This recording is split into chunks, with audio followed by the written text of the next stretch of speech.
Bonsoir à tous et à toutes. Vous êtes très nombreux, très nombreuses.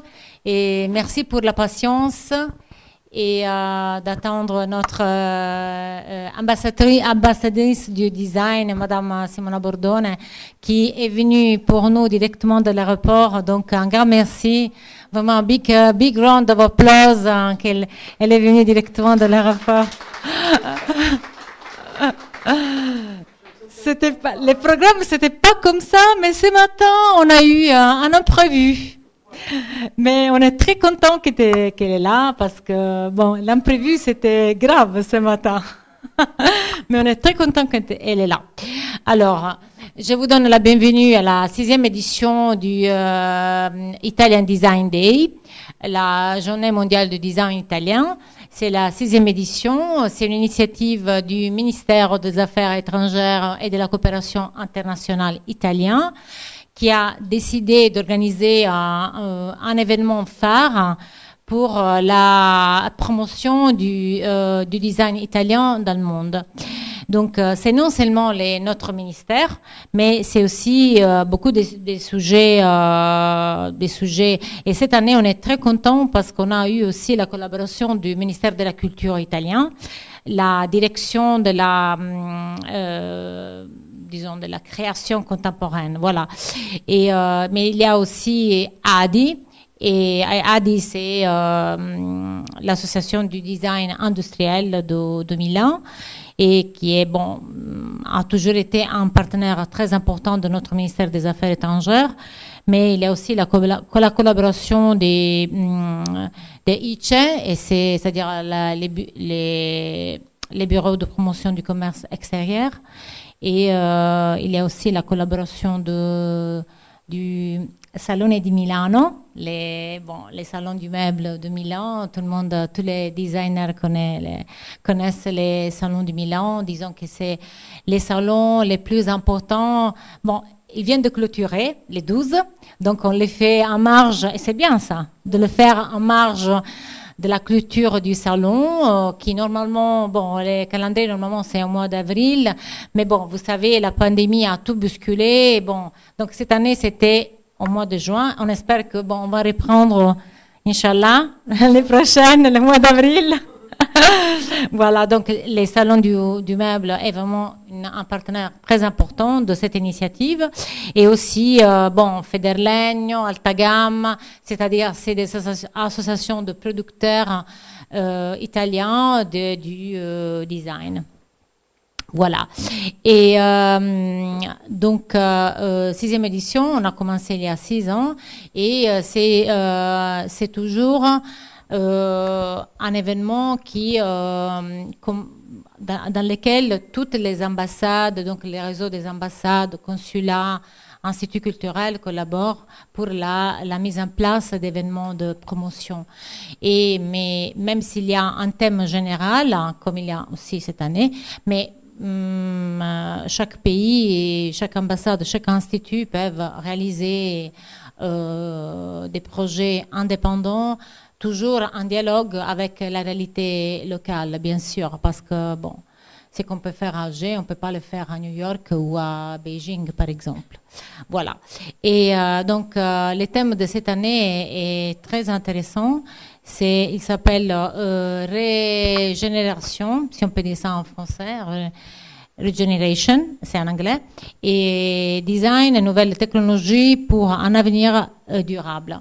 Donc, le thème de régénération a à voir avec deux choses, c'est-à-dire nouvelle génération des gens, parce que disons que les nouvelles générations ont été très touchées par la pandémie, ont beaucoup souffert à cause de la pandémie, et les nouvelles générations représentent aussi notre futur. Donc, c'est à eux qu'on veut parler, parce qu'en plus, c'est un futur, le futur de notre planète est en danger. Et voilà, l'autre thème, c'est l'écologie, l'économie durable. Et vraiment, ce thème, désormais, est devenu une urgence auquel il faut répondre, mais d'une façon vraiment, vraiment efficace. Non seulement faire des slogans.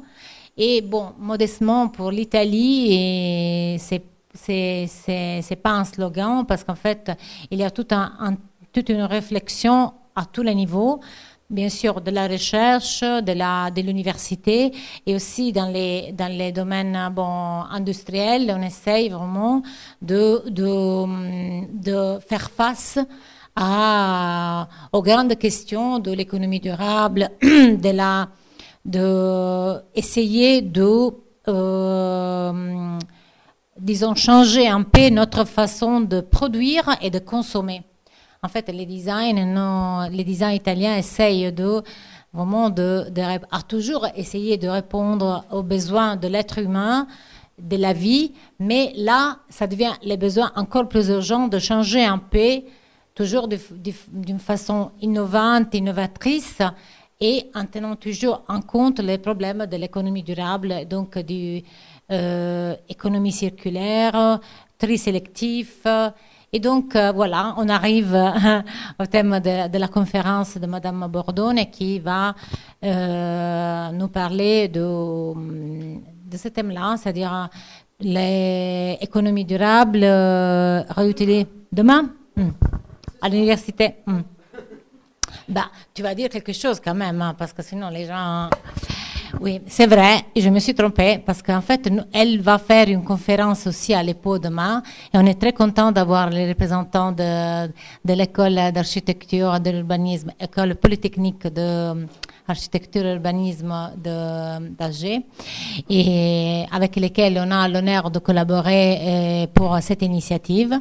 Donc voilà, elle sera aussi présente demain à l'EPO, donc elle va parler sur les thèmes que tout est précieux, c'est-à-dire même les choses, les objets qu'on considère moins importants, qui ne sont plus neufs, sont précieux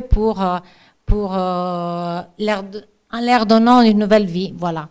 Mais disons que ce soir, elle a voulu faire un petit cadeau parce que comme je lui ai dit que nous on va organiser, Inch'Allah, l'exposition sur Olivetti.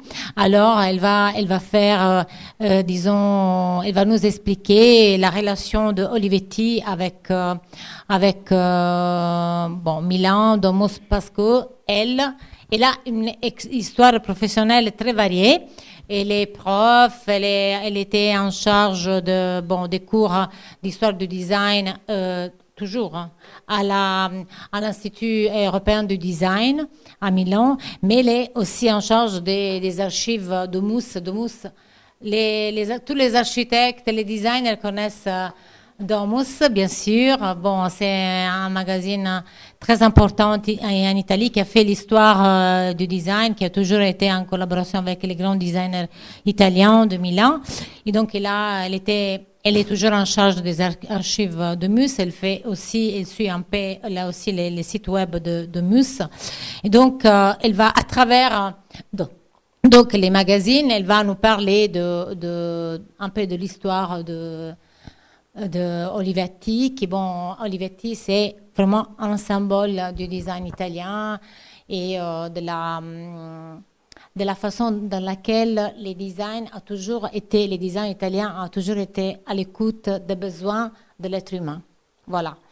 Donc, et vraiment, pour nous, les Italiens, Olivetti, c'est le symbole de ça, c'est-à-dire non seulement production d'objets, mais, disons, étudier tous les systèmes de vie des personnes, des ouvriers, d'êtres humains, et donc essayer de trouver des nouvelles modèles de production, toujours en tenant compte le bien-être des personnes et des ouvriers. Voilà, donc je laisse la parole à Madame Simona Bordone, et qui vraiment a été très gentille, je ne vais pas trop souligner, mais elle nous a montré dans les petits soucis qu'on a eu ce matin, elle nous a montré qu'elle voulait vraiment venir ici à Alger, nous parler, nous faire non seulement une, mais 2 conférences sur design, Olivetti, etc. Voilà, je lui laisse la parole.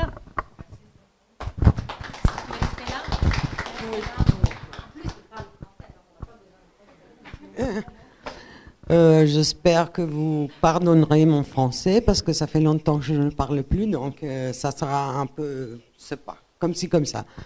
Quand même, Est-ce qu'on peut faire partir la présentation?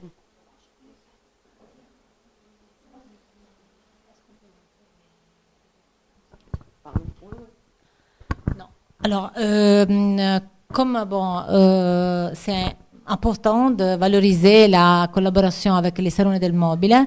On montre à notre aimable public, avant on montre la vidéo du salon del mobile qui est en italien avec les sous-titres en anglais, donc pas de français, donc tous nos étudiants vont bien écouter de l'italien. Quest'anno il Salone celebra la sua 60ª edizione. È passato tanto tempo da quel 1961, quando aprì per la prima volta le sue porte. Tanto è cambiato, da una fiera commerciale è diventato un grande evento, ma anche un crocevia in cui un'intera design community si ritrova da tutto il mondo e lo fa per scoprire le nuove tendenze del settore dell'arredamento. Questa edizione è molto importante, con il Salone Internazionale del Mobile, del Complemento e dell'Arredo, ma anche delle biennali di Eurocucina, FTK e il Salone Internazionale del Bagno. Abbiamo però deciso di dedicare uno spazio importante alla sostenibilità. Ci sarà un evento speciale al centro del Salone che sarà un momento di riflessione su a che punto è il settore, dove sta andando e come la scelta dell'arredo della casa può influenzare positivamente questa transizione ecologica. La sostenibilità è diventato uno degli elementi fondamentali per l'architettura e non solo per l'architettura, perché il tema oggi è quello di come possiamo vivere meglio su questo pianeta e come possiamo utilizzare meglio le risorse.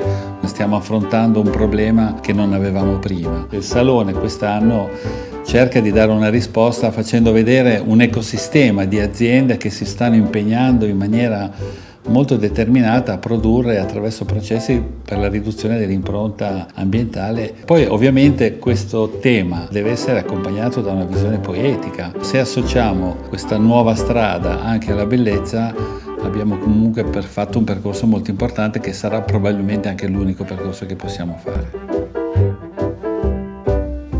I risultati raggiunti dal 2021 rispetto al 2019 sono stati veramente straordinari. Abbiamo segnato un 7,7% in più di export. Questo dimostra che la forza del design del Made in Italy sono accompagnate anche dalla capacità costruttiva che è indubbia ed è una delle fonti fondamentali del nostro successo a livello mondiale. Il Salone quest'anno sarà nel mese di giugno, abbiamo scelto di spostarlo proprio per garantire la massima sicurezza per tutti coloro che parteciperanno a questo grande evento. Pensiamo che sia molto importante questo spostamento per garantire l'accesso a quel pubblico internazionale che ha reso grande il Salone del Mobile e il Made in Italy nel mondo. Chi non sarà presente fisicamente potrà vedere tutto quello che succederà al Salone e una volta chiuso il sipario sarà possibile continuare a vedere gli stand, le novità di prodotto, rimanere in contatto con le aziende proprio attraverso la piattaforma digitale del Salone del Mobile. Il Salone del Mobile è fondamentale per il Made in Italy. Il nostro settore è riuscito a creare in 60 anni di storia la forza del nostro comparto che viene riconosciuta in tutto il mondo. È una vetrina irrinunciabile sulla quale noi produttori dovremmo assolutamente farne uso e buon uso per il nostro futuro.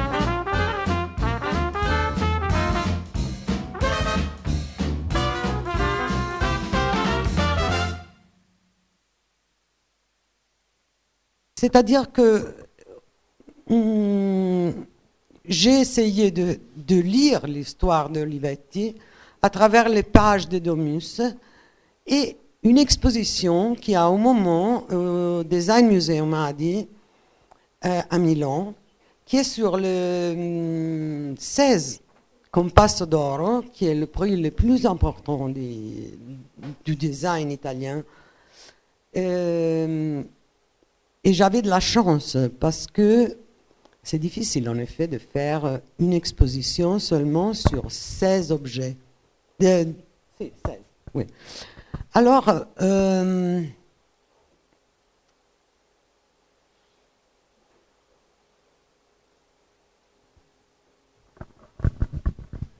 merci. Alors, j'ai trouvé cet escamotage Da che parte?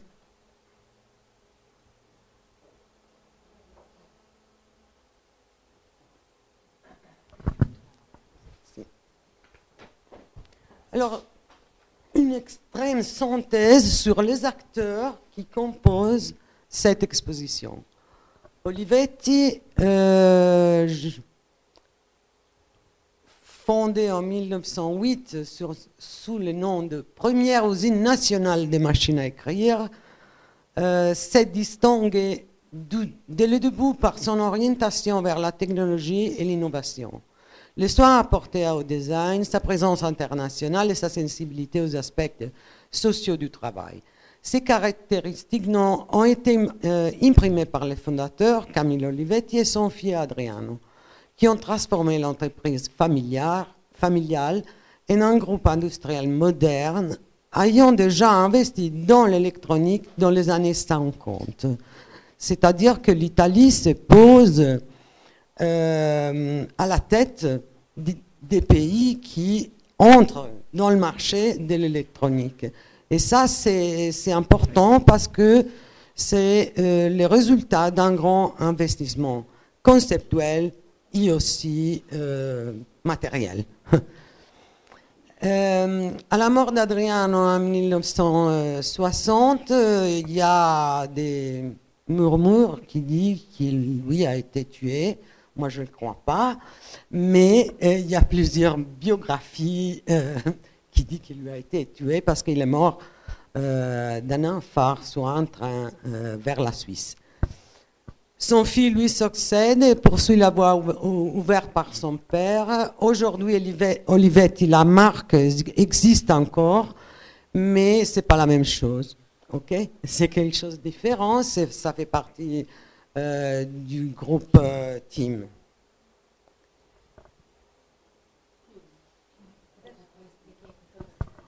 Team, c'est un grand groupe qui s'occupe de téléphone,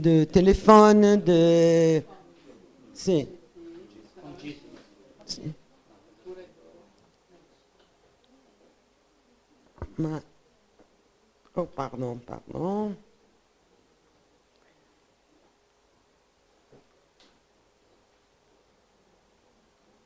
Je peux pas vous faire. Voilà. Alors, on recommence.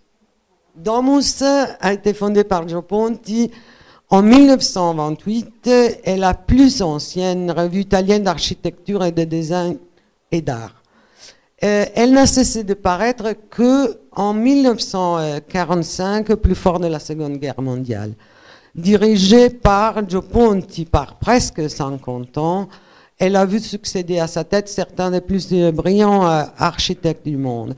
En 2000, elle a ouvert domusweb.it, qui a été l'un des premiers sites d'information, et non pas seulement un site vitrine, et qui aujourd'hui est un petit quotidien.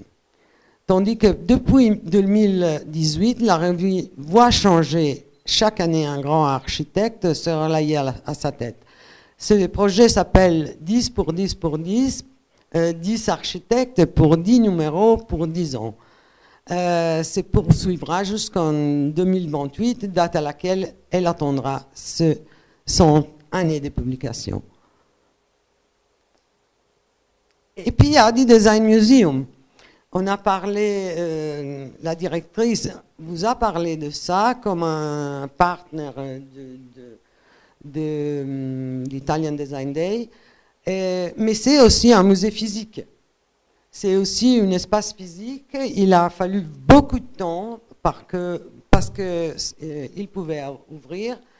Et en plus, la pandémie a ralenti ultérieurement. Et donc, c'est un musée qui est spécialisé et dédié au prix Compasso d'Oro, qui en effet était né par une idée de Gio Ponti. Donc, il y a des relations très, très, très étroites. Et bon, on commence. Voilà, ici. Alors, Domus a publié quelque chose par Olivetti presque dans chaque numéro à partir des années 30 jusqu'aux années 70. Soit des pages publicitaires, soit des articles, soit des produits. Et bon, 1932, on voit 2 pages de publicité, en touche douce à droite, et puis on parle déjà d'Olivetti portable, c'est-à-dire la machine à écrire est déjà sortie des bureaux. Si. À gauche, un manifeste de Shanti Shawinski, qui a été un collaborateur de Olivetti à partir de 1934. Et vous voyez qu'il y a une dame qui est comme une grande actrice de l'époque, très élégante. Donc la machine est élégante et la femme aussi elle est élégante.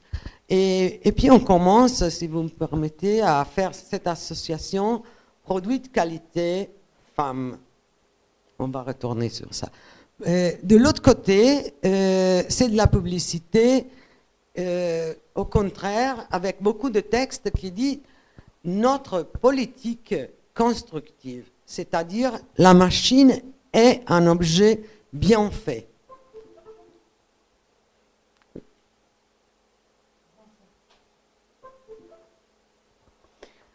Mais à gauche, en effet, on voit que les machines peuvent, en 1936, déjà avoir différents caractères dans la machine. Et ça, c'est une évolution très importante pour l'affirmation de l'écriture avec la machine. Mais à droite, il y a une chose très intéressante. Au moment sous le fascisme, l'entreprise déclare dans le texte là, à droite, d'être bien cohérent avec le programme de l'autarchie, qui était un programme de production avec l'objectif de défendre la très faible économie italienne. Et Olivetti, qui était déjà un peu international, quand même déclare de se soumettre à la nécessité, disons, du pays. Et ça, c'est un projet publié par Nomus d'un des premiers magasins de Olivetti à Torino, dessiné par Shanti Shawinski, et Nomus publie aussi les dessins. Et même si lui n'était pas un architecte, mais plutôt un décorateur, Domus, à l'époque, pense que c'est très important. Et à gauche, on voit à nouveau deux images qui sont des aménagements. Le premier à haut, c'est par Montecatini, une autre de très importante entreprise italienne de l'époque. Et en bas, un magasin d'Olivetti. Donc c'est la modernité, comment montrer les produits parce qu'ils soient modernes, ils soient appétibles, ils peuvent représenter la Nouvelle-Italie. Olivetti Studio 42, c'est un modèle, et ce qui est intéressant, il dit vélocité de l'écriture. Alors, la vélocité, c'est notre cauchemar, la vitesse, pardon. La vitesse est notre cauchemar à partir du futurisme. C'est encore notre cauchemar. On doit être toujours de plus en plus vite. Et mais ici, c'est surtout une vitesse technique. Donc, c'est relationné à l'objet. Oui. Olivetti est très important et c'est pour ça qu'on publie un article sur un magasin de l'entreprise, technique et organisation, parce que le travail de Adriano Olivetti est un travail aussi culturel. C'est au premier moment la culture de l'entreprise, mais c'est aussi une culture un peu plus générale. C'est pour ça que Domus publie ça. Et en plus, c'est aussi toujours le soutien des architectes, des designers, mais en Italie, il n'existait pas encore les designers. Donc, c'est pour ça que plutôt on insiste sur la communication. Et ça, c'est un magasin de Bernasconi. On est déjà dans la guerre, mais quand même, Domus continue de publier, de faire sa culture. Ici, on voit qu'on continue sur la droite. C'est un article qui parle de la publicité et de la communication. À l'époque, c'était quelque chose plutôt nouveau en Italie. C'était plutôt quelque chose qui se développait mieux aux États-Unis. Mais en Europe, c'était plutôt, c'était pas mûr. Alors, on devait débattre. Qu'est-ce que c'est cette communication? Et à gauche, à nouveau, une publicité où on dit Olivetti Studio 42, la machine pour votre correspondance personnelle. Et donc, on voit des femmes qui écrivent des lettres. Elles seront-elles des écrivains? Ou bien elles écrivent aux amoureux? Ou bien aux amantes? Qui sache. Mais il faut souligner que le métier de dactylographe, c'était surtout un métier féminin. Et c'était aussi une possibilité de sortir de la maison. Donc, il y a les deux aspects positifs et négatifs. 1946, immédiatement après la guerre, on parle des enfants qui ont souffert dans la guerre et on parle à la manière de Domus, c'est-à-dire à travers l'architecture. À droite, à haut, à gauche, l'image à droite, à haut, à gauche, c'est le, comment se dit, asilo nido? C'est la crèche, merci, qui avait été projetée par Figini Pollini, qui était à côté de l'entreprise. Donc l'idée, c'est que l'entreprise soit quelque chose qui donne des opportunités à tout le monde. Des opportunités qui sont des opportunités pas seulement sociales, mais aussi de le faire dans un ambiance le plus possible belle, beau. Donc la beauté est aussi en valeur. Ici, on parle au style d'une entreprise correspond un style de production. C'est-à-dire, à nouveau, ici, ça c'est un article, c'est l'analyse de la machine, mais on l'entend comme la représentation de l'entreprise. Prochaine. Ici, en 1949, bon, Olivetti s'est déjà ouverte à d'autres produits, donc c'est pas seulement la machine à écrire, c'est aussi la calculatrice, Divisum, ce sont différents modèles, c'est beaucoup plus que ça. cette image vient du catalogue de l'exposition qui est au moment au Adi et je la trouve fantastique parce qu'on voit ce que Nizzoli a utilisé, c'est-à-dire l'imaginaire collectif du moment. Le désir d'avoir l'automobile, qui en effet l'Italie région droit aux années 60 avec les booms économiques. C'est un désir, mais c'est un désir sur quelque chose qui est déjà très potent dans l'imaginaire collectif, très puissant dans l'imaginaire collectif. Et encore 3 pages de publicité. À droite, on voit la représentation de la vitesse et de la lentesse avec les animaux. Écrire à la main, non, c'est chose d'escargot. Allez.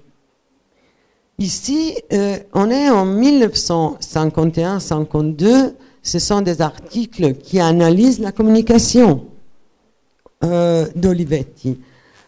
Parce que c'est en effet quelque chose de plutôt exceptionnel, pas seulement en Italie, mais au niveau international. Le poster au centre, c'est par Pintori, qui est le directeur du bureau publicité pour 30 ans. Le premier Compasso d'Oro. Alors, le Compasso d'Oro avait été établi en 1954, mais la lettera 22, qui est probablement l'un des produits les plus fameux de Olivetti, avait été dessiné quelques années avant, mais ils ont décidé de la première, de lui donner un prix. On continue sur la page de Domus sur l'analyse des objets et les détails des parties techniques qui sont parfaitement dessinées, sont analysées point pour point. 6 maisonnettes unifamiliales. Ce ne sont pas des maisonnettes en effet, ce sont des maisons.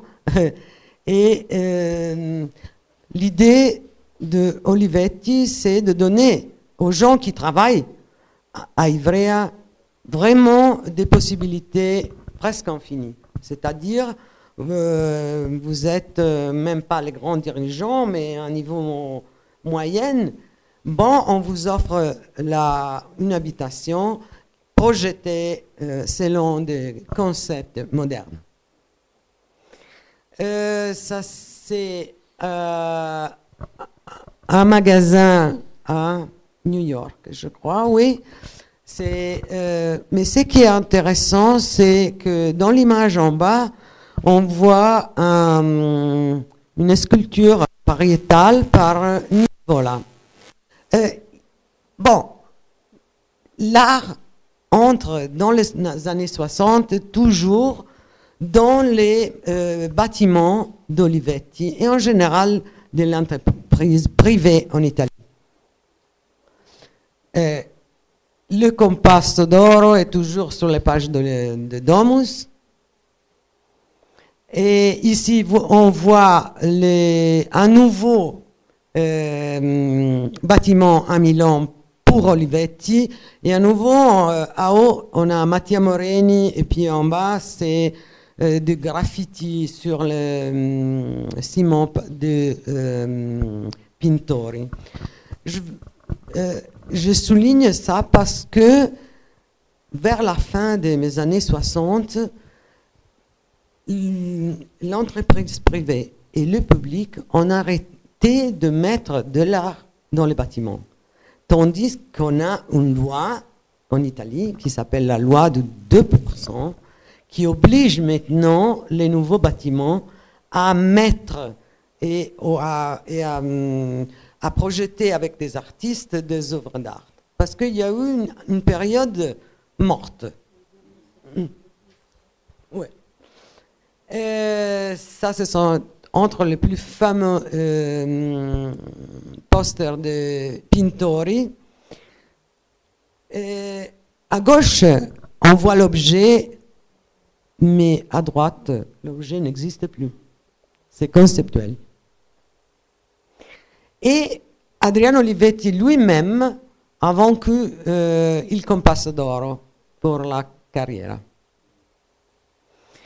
Domus publie le discours de Olivetti à l'occasion du Compasso d'Oro, et Olivetti parle du Bauhaus, mais il n'a pas fait l'erreur d'ouvrir une école comme le Bauhaus en Italie.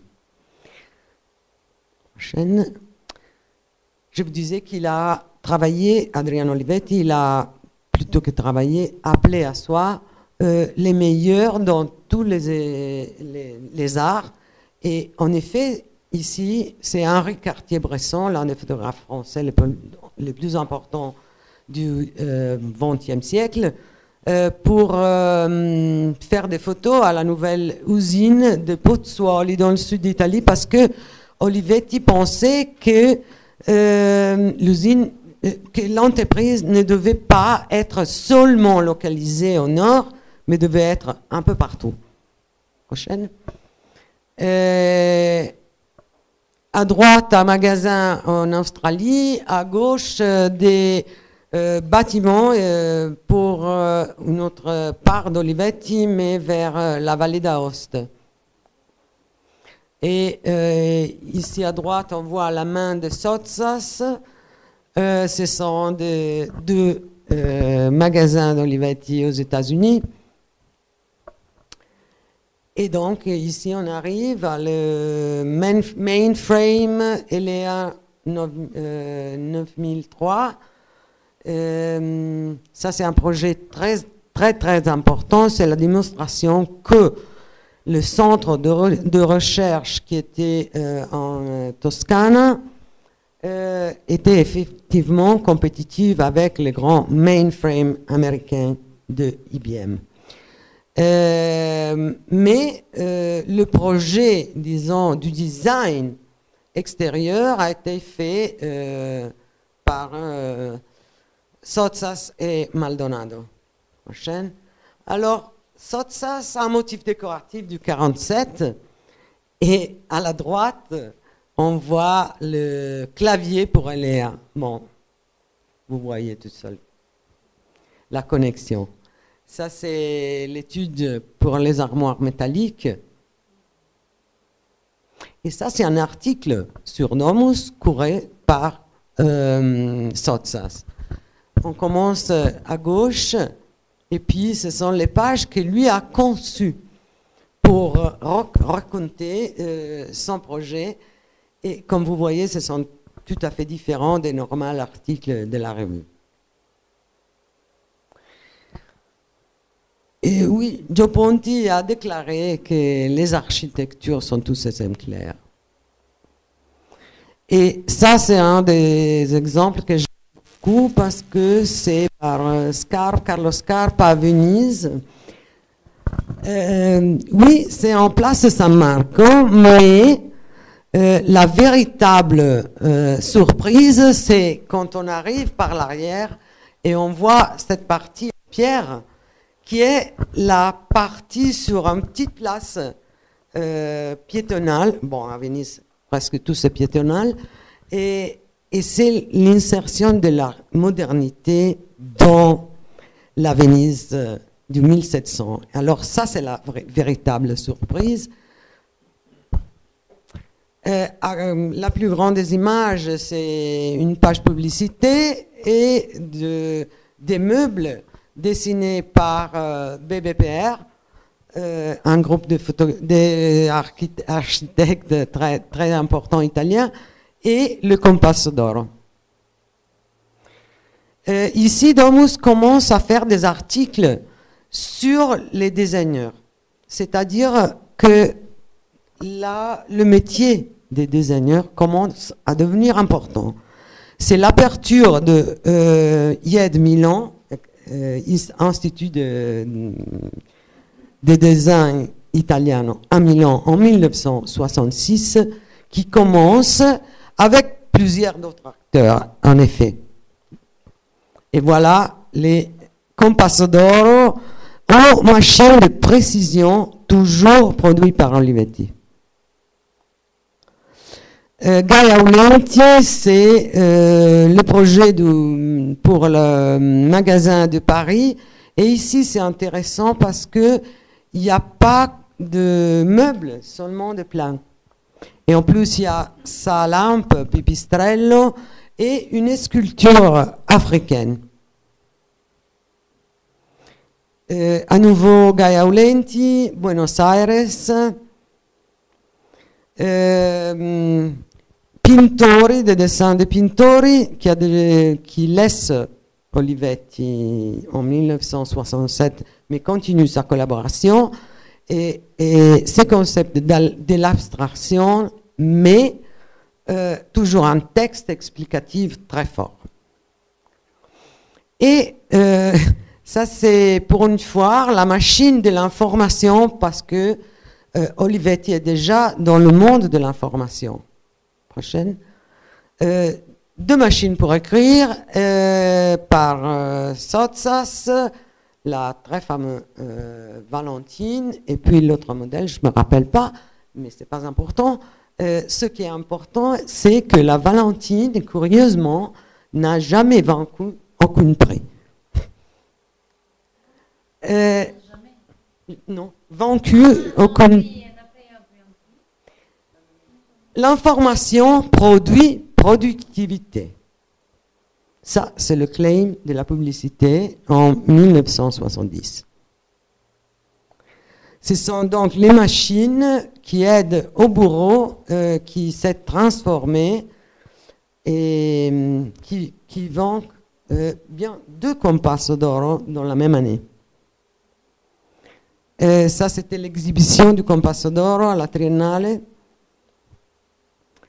Louis Kahn, qui fait un projet pour les États-Unis d'une usine pour la production. Mario Bellini, oui. Mario Bellini pour Olivetti, qui a travaillé beaucoup pour Olivetti et finalement est devenu aussi directeur de Domus. Richard Meyer, des projets pour des bureaux d'Olivetti aux États-Unis, et Olivetti Synthesis, donc c'est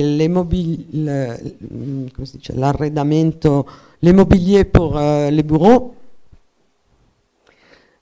Un autre Compasso d'Oro pour l'image de la marque, l'image coordonnée, je ne sais pas si vous dites comme ça, mais c'est très important parce qu'on voit que aussi les badges qu'on passe sont dessinés selon les principes de communication de la maison. Mais en 1979, c'est déjà le moment de faire des expositions sur Olivetti. C'est déjà un modèle à étudier. Et ça, c'était à Los Angeles. Des machines super techniques pour des mesurations de précision. Prochaine.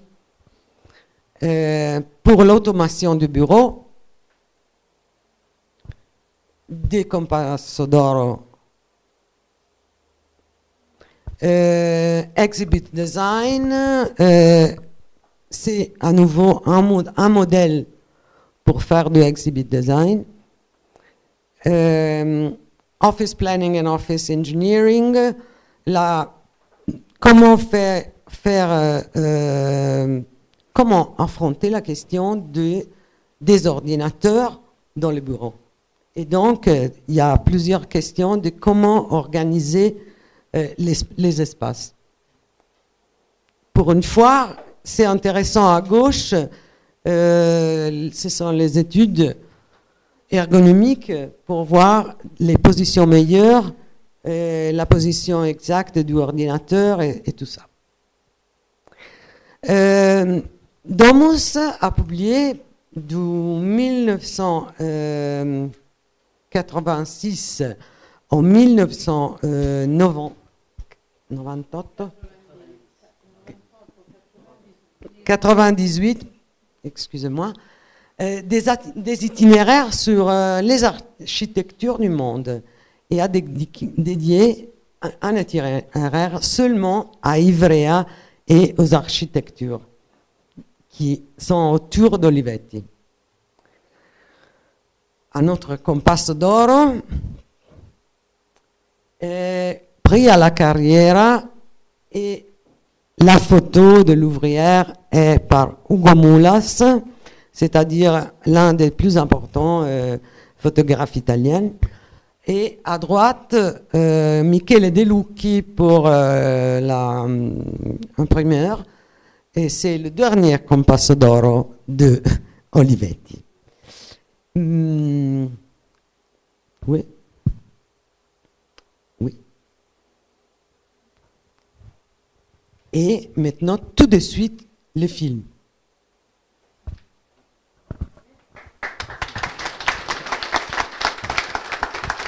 Maintenant, 3 petits spots.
Red.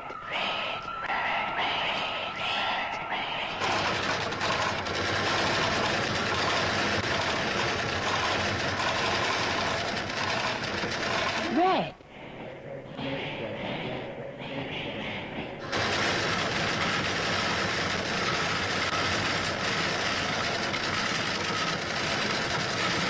Red.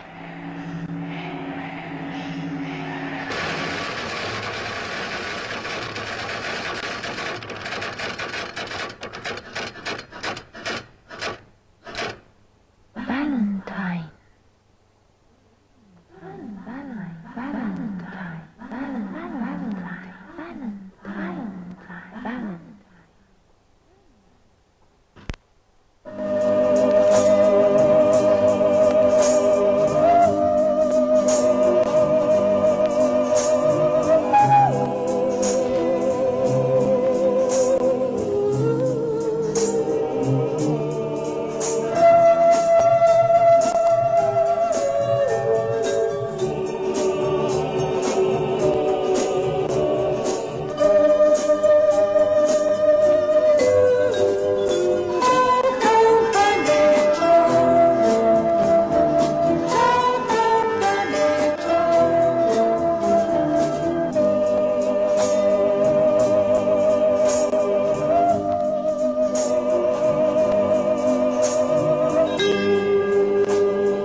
C'est seulement pour démontrer la liberté que Sottsass a eue avec Olivetti. 1968, ce sont les hippies à Londres. c'est la psychédélie, c'est la musique, c'est... Bon, la France, vous savez ce qui est passé dans 68, c'est la révolte des jeunes, c'est la musique, c'est tout ça. Mais le fait qu'une entreprise laisse un designer faire des publicités comme ceci, bon, ça c'est extraordinaire. Merci.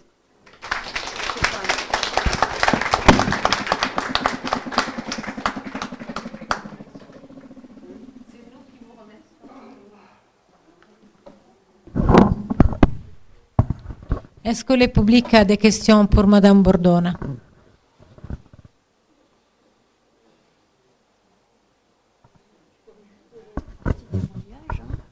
Oui, merci beaucoup pour toutes ces informations que vous nous avez fournies avec votre interprétation des choses, puisque vous avez quand même fait un choix de présenter Olivetti sous cet angle-là. Moi, je voulais juste un petit témoignage, dire que ma tante, qui a maintenant 90 ans, a travaillé beaucoup sur les machines Olivetti, et qu'à l'époque, donc si elle a 90 ans maintenant, vous imaginez les années 60-68, il y avait énormément de travail pour les sténodactylos, la sténographie et la dactylographie. Et donc c'était la vitesse aussi. Hein. Donc même dans le procès de Nuremberg, par exemple en 1945 et 46 et tout ça, c'était la sténo. Tout le procès s'est déroulé sur Hitler, Himmler et tout ça. C'était avec la prise de notes sténographique. Et après, il fallait les taper. Et donc Olivetti est arrivé en Algérie, partout on les trouvait dans les sociétés nationales. Et les femmes, effectivement, c'était un métier de femme. Voilà, c'est pour vous dire, la première photo, vous nous avez dit, voyez, il y a une femme ici, et après on va en reparler. Ça m'a interpellée pour vous dire que voilà, il y a ce témoignage-là. Je voulais juste vous dire aussi, je ne sais pas si les jeunes qui sont ici se souviennent, peut-être, il n'y a pas de musée, hein, Olivetti, de la machine Olivetti, mais il y avait des rubans. Donc il fallait chaque fois changer les rubans parce que c'était l'encre qui passait comme ça par les rubans. Et puis quand on se trompait, parce que maintenant avec l'informatique, quand on se trompe, il n'y a rien, pas de problème, hein, mais quand on se trompait, il fallait les faciles, il fallait des petits paquets des faciles. Hein, c'est le blanc que vous avez en stylo. Et je me souviens qu'il fallait taper dessus. Voilà, merci. Et c'est pour ça qu'il disait en touche douce, parce que c'était une machine mécanique, donc il fallait pousser. Ouais.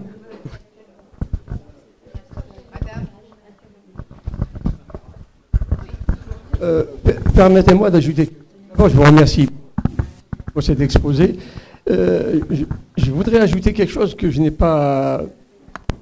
Peut-être ça m'a échappé dans le film. C'est que Olivetti, enfin, la machine à écrire elle-même, elle a permis, grâce au papier, qui lui a bousculé un peu cette standardisation du mobilier. Il a créé la standardisation grâce au papier qui lui découle de la machine à écrire. Un apport de la machine à écrire dans le mobilier qui est vraiment caractéristique. Ça, c'est une bonne chose. Et aussi, je voudrais, je ne sais pas si c'est quelque chose d'ajouter aussi, le fait de parler du design global d'Olivetti. D'amont en aval de l'entreprise, on aurait aimé voir un peu quelques produits de ce design global. Je vous remercie. J'ai pas fait ça parce que je sais parce que sinon vous aurez pas de surprise de la prochaine. Je vais pas parler de ça parce que sinon vous aurez pas la surprise de la prochaine contenant de l'exposition qui va venir ici.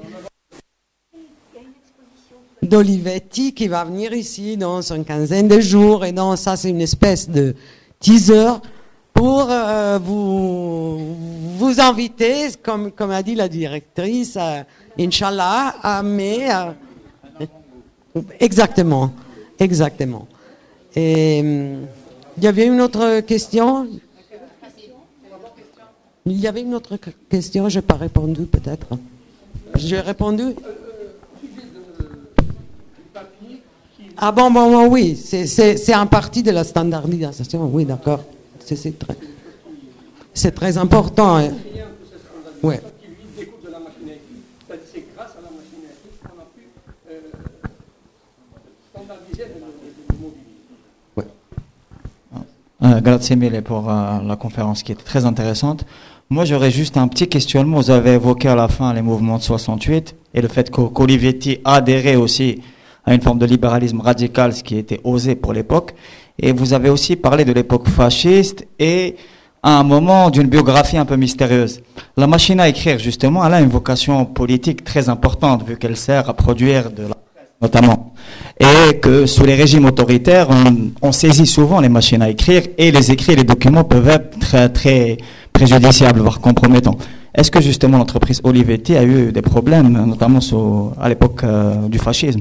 Non, non, parce qu'ils se sont, disons, ils se sont adaptés à la situation, même ceux, le fondeur, Camille, il était d'origine juive, donc, mais c'était, vous savez, quand on est très puissant, bon, ok, c'est différent. Mais Lettera 22, la machine à écrire, est devenue la machine des écrivains, des journalistes. Et maintenant, il existe une petite association de journalistes indépendants en Italie qui s'appelle Trevondo. En fait, je présume que, puisqu'il n'a pas eu autant de problèmes, c'est qu'en fait, elle a remplacé le stylo. La machine à écrire a remplacé a remplacé le stylo. On écrit avec le stylo. La machine à écrire était pour... le stylo nous laisse des traces et la machine à écrire nous laisse des textes, donc sous forme de traces. Donc c'est pour ça, je présume qu'il n'a pas eu trop de problèmes. Dans ce sens, il a pu peut-être à l'époque... Et puis je pense que c'était plutôt, pour ma part, c'était une découverte et puis qui était plutôt très pratique. Donc c'était un outil de travail et puis pour un gain de temps. Donc quel que soit l'emplacement de cette machine, que ce soit dans une administration, dans un établissement scolaire ou quelque chose, c'était plutôt un gain de temps. Et c'était ça l'objectif en fait dans le monde d'aujourd'hui. C'est plutôt aller de l'avant. Donc tout ce qui était production moderne ou contemporaine ou futuriste, c'est pour aller de l'avant, je pense. Je pense que surtout dans les premières années, c'est-à-dire du moment de la fondation jusqu'à la Seconde Guerre mondiale, c'était surtout une nécessité de moderniser le pays. Donc, c'est pas, je veux dire, il y a l'idéologie d'un côté, c'est une idéologie terrible, mais il y a aussi une nécessité de faire... de moderniser le pays. Et donc... Parce que enfin, moi je pense design, le génie créateur, c'était de trouver ces petites pièces, les monter, c'était toute une technologie. Donc, oui, c'était un complexe. C'était très complexe, ouais. il était grand, il fallait passer le chariot, après il s'est un petit peu raffiné. Donc je pense qu'il y a aussi ce souci de transporter. Donc c'était pour aller... pour aller vers la modernité. Ouais.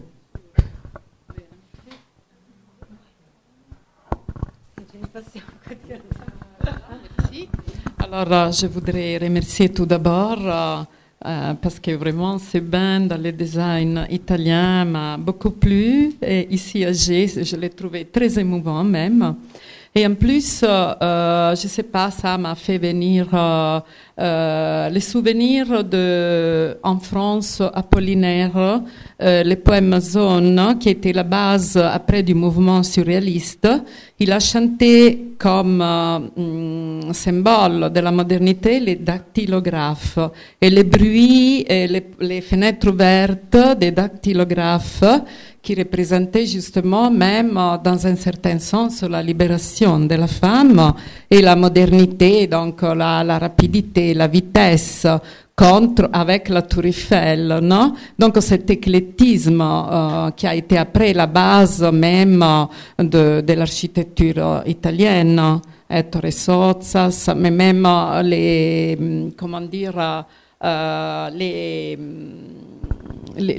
focus de pas mal de biennales de l'architecture à Venise, non? L'éclectisme.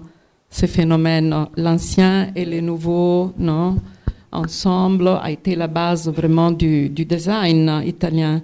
Ce qui me fait, je ne sais pas, un peu, d'un côté presque, une certaine impression, c'est que les showrooms Olivetti restaurés par Scarpa se trouvent juste à côté du grand magasin qui avait fait à Torre Sozzas pour Fiorucci, n'est-ce pas? Donc il y a une continuité, une sorte de, moi je ne suis pas experte de architecture, mais en littérature on appelle ça, on appelle l'intertextualité, non? Donc cette régénération, cette reprise de quelque chose qui était à la base pour les renouveler, pour donner vie à un nouvel objet artistique, littéraire, etc. Ouais. Merci à vous. J'ai rien à ajouter. Oui, non seulement des questions, mais aussi des témoignages. Oui. Allora, buonasera a tutte. Sono architetto Argherino e uno studente all'Istituto di ti ringrazio per la tua presentazione. Ho una domanda veloce in relazione alla legge del 2% che cite. Pensi che una bella architettura debba essere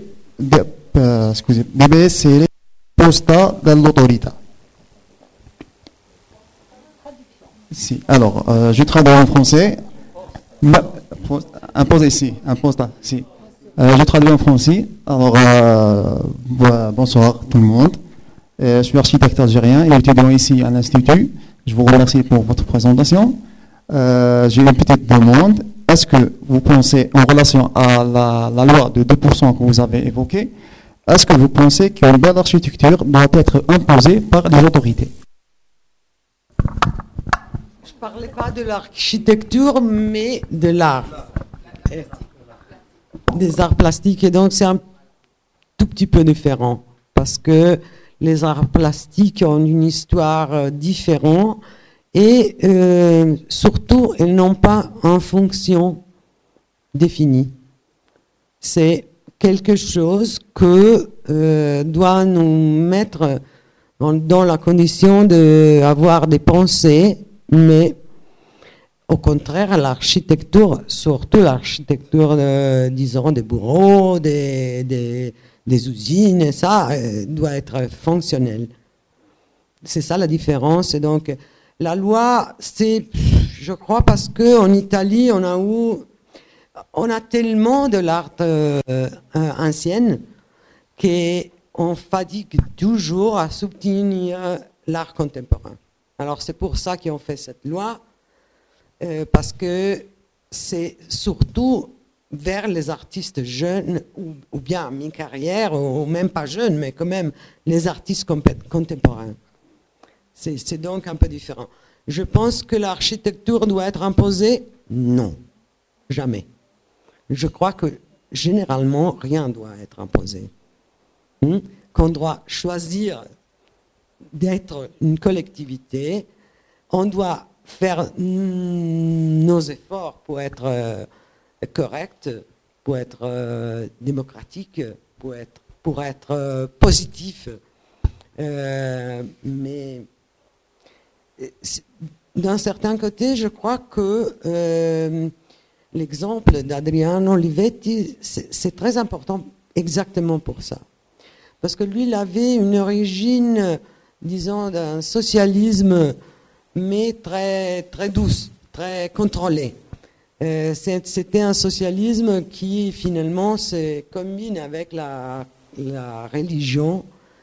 Et finalement, il a vu le faliment, la faillite du socialisme réel. Et donc, il a pensé que la communauté, c'était la dimension sociale la plus effective, dans laquelle on peut vivre en paix, on peut vivre démocratiquement. On peut faire des choses créatives. On peut gagner de l'argent. Il était un entrepreneur. qu'il n'était pas seulement un bénéfacteur. Hein.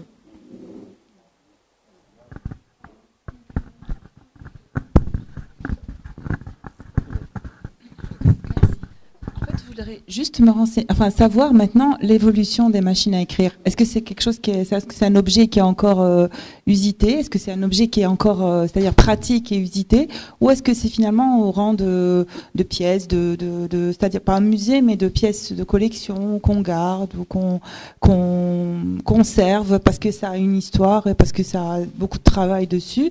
Donc, est-ce que c'est encore, est-ce qu'il y a une évolution dans ce secteur-là? C'est-à-dire, est-ce que ça risque encore de Ah bon? Ah. On travaille tous avec des ordinateurs. Ah. Donc, la machine à écrire, c'est un luxe qu'on se permet parfois. C'est un objet de valeur. C'est un jeu. C'est quelque chose. Je la montre à mes étudiantes. Je lui dis essaye. Sans combien c'est lourd. Hein. Parce que ça existait, les portatives. Il y avait des machines portatives qu'on pouvait emmener dans un bus, comme la lettre à dans un train, dans un avion. Oui, bien sûr. Mais dans un avion, vous ne porterez jamais un objet qui poids entre 2 et 3 kilos. Non. Oui. Comme bagage à la main, non, je ne crois pas. Vous mettrez plutôt donc c'est pas quelque chose qui évolue encore. C'est pas quelque chose, c'est-à-dire qu'on cherche à évoluer dans l'ordinateur. À évoluer dans suivre le progrès, parce que ça a suivi le progrès en fait un bon moment. Ça a accompagné le progrès. Absolument. Mais maintenant, c'est l'ordinateur. Le téléphone. C'est le smartphone. Oui. Mais tous les outils, tablettes, écrans. Oui, exactement. Merci. Merci beaucoup. Pardon. À vous comprendre, donc c'est une création-régression par rapport à une création-évolution. L'ordinateur? Non, je parle de la machine à écrire. À vous comprendre, donc c'est du moment que maintenant elle passe dans l'ordinateur, donc elle est plus une création-régression. Elle régresse apparemment. Aujourd'hui? Oui. Elle est disparue. Il n'y a plus personne qui les produit. Voilà, c'est pour ça que je dis qu'elle est, parce qu'il y a une création évolution, il y a création diffusion, il y a création inerte et création régression. Donc elle passe dans la création régression du moment que maintenant elle est en quelque sorte éclipsée ou détrônée par l'ordinateur. Absolument. Ouais. Merci.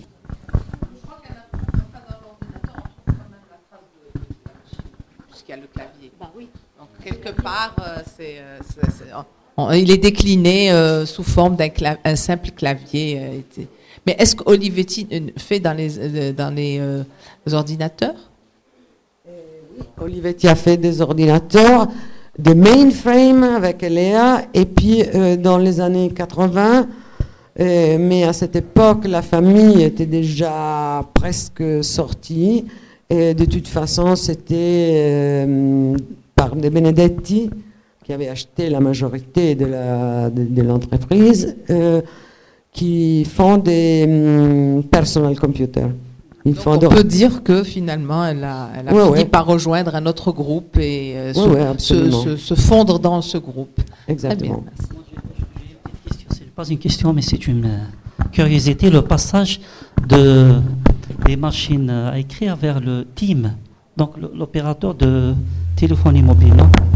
C'est quoi la relation entre les... Non, c'est simplement que Olivetti maintenant fait seulement des instruments électroniques qui sont reliés à l'informatisation des bureaux, des grands bureaux et tout ça. Ça n'a rien à voir avec les machines à écrire. Mais vous écrivez avec une machine à écrire? Je ne crois pas. J'ai écrit. Oui, vous l'avez?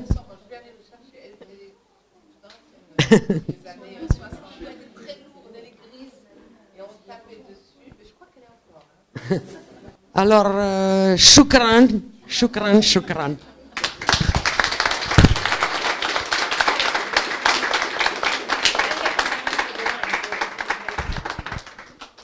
si quelqu'un vient demain matin à 10h, on parlera du design et plus de regeneration.